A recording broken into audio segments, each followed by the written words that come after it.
अखेरीस राज्यातील लाडक्या बहिणींच्या बँक खात्यावरती मकर संक्रांती गिफ्ट जमा होण्यास सुरुवात झाली आहे। आज सकाळीपासूनच राज्यभरातील विविध लाडक्या बहिणींना संक्रांत हप्ता त्यांच्या आधार कार्डशी लिंक असलेल्या बँक खात्यावरती जमा होण्यास सुरुवात झाली आहे।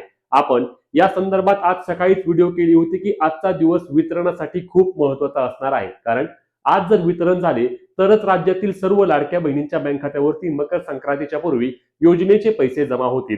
आता अजूनही राज्यातील अनेक अशा लाडक्या बहिणी आहेत की ज्यांच्या बँक खात्यावरती पैसे आले नाहीत, परंतु काळजी करण्याची कोणतीही आवश्यकता नाही। हे वितरण आज सकाळी 11 वाजल्यापासून सुरू झाले आहे। हे वितरण आज दिवसभर त्या ठिकाणी चालणार आहे। म्हणजेच की आज राज्यामध्ये बघा 3 ते 4 टप्प्यांमध्ये वितरण प्रक्रिया सुरू आहे आणि राज्यातील लाडक्या बहिणींच्या बँक खात्यावरती विविध भागातून, मग तो सातारा असेल, ठाणे असेल, पुणे असेल, नागपूर असेल किंवा अजून आपला नागपूर असेल, अमरावती असेल, सर्वत्र लाडक्या बहिणींच्या बँक खात्यावरती योजनेचे पैसे जमा होण्यास सुरुवात झाली आहे। आता यातील एक महत्त्वाचा मुद्दा असणार आहे ते म्हणजे उर्वरित महिलांना पैसे कधी आणि हे पैसे किती रुपये आले आहेत। 3000 रुपये लाडक्या बहिणींना आले आहेत का नाही, पुराव्यासह आजच्या व्हिडिओमध्ये सांगणार आहोत। तसेच 3000 रुपयांचं काय झालं, उर्वरित पैसे कधीपर्यंत जमा होणार आहेत, सर्व सविस्तर माहिती सांगणार आहे। त्यामुळे व्हिडिओ शेवटपर्यंत पाहायचा आहे। तर लक्षात घ्या लाडक्या बहिणींनो, आजचे जे पैसे जमा झाले आहेत ते या ठिकाणी तुम्ही पाहू शकता। 1500 रुपयांप्रमाणे लाडक्या बहिणींच्या खात्यावरती पैसे जमा झालेले आहेत।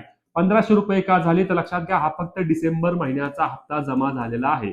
आता तुम्ही म्हणाल डिसेंबर जानेवारी 2 महिन्यांचे एकत्रित पैसे यायचे होते, त्याचे काय झाले, तर सरकारकडून डिसेंबर जानेवारी दोनही महिन्यांच्या वितरणाची संपूर्ण तयारी पूर्ण झाली होती आणि लाडक्या बहिणींच्या खात्यावरती आज 3000 रुपये जमा होणार होते। परंतु विरोधी पक्षाने निवडणूक आयोगाला पत्र पाठवले होते, ज्या पत्रानुसार लाडक्या बहिणींच्या खात्यावरती एकत्रित 3000 रुपये देऊ नका असे सांगितले होते। यावर निवडणूक आयोगाने काय केलं, निवडणूक आयोग म्हटलं की जो प्रलंबित हप्ता आहे तो तुम्ही सरकार देऊ शकता, परंतु 15 तारखेच्या आधी लाडक्या बहिणींना जानेवारी महिन्याचे पैसे तुम्ही त्या ठिकाणी देऊ शकत नाही, असे यामध्ये निवडणूक आयोगाच्या सचिवांनी स्पष्टपणे सांगितले। आणि म्हणूनच लाडक्या बहिणींना आता जे पैसे जमा झाले आहेत ते 1500 रुपये असणार आहेत, परंतु जानेवारी महिन्याचा हप्ता देखील लगेचच वितरित होणार असल्याची माहिती मिळत आहे। संपूर्ण प्रक्रिया पूर्ण आहे, त्यामुळे 1500 रुपये आलेल्या लाडक्या बहिणींना 20 जानेवारी पर्यंत त्या ठिकाणी जानेवारी महिन्याचे देखील पैसे वितरित केले जातील अशी माहिती मिळत आहे। म्हणूनच घाबरून जाऊ नका। तुम्हाला लाडकी बहीण योजनेअंतर्गत 1500 रुपये आले नसतील तर कमेंट करून नक्की सांगा। ही महत्त्वाची व्हिडिओ जास्तीत जास्त लाडक्या बहिणीपर्यंत शेअर करायला आणि अशाच कामाच्या माहिती अपडेटसाठी आपल्या हक्काच्या पेजला फॉलो,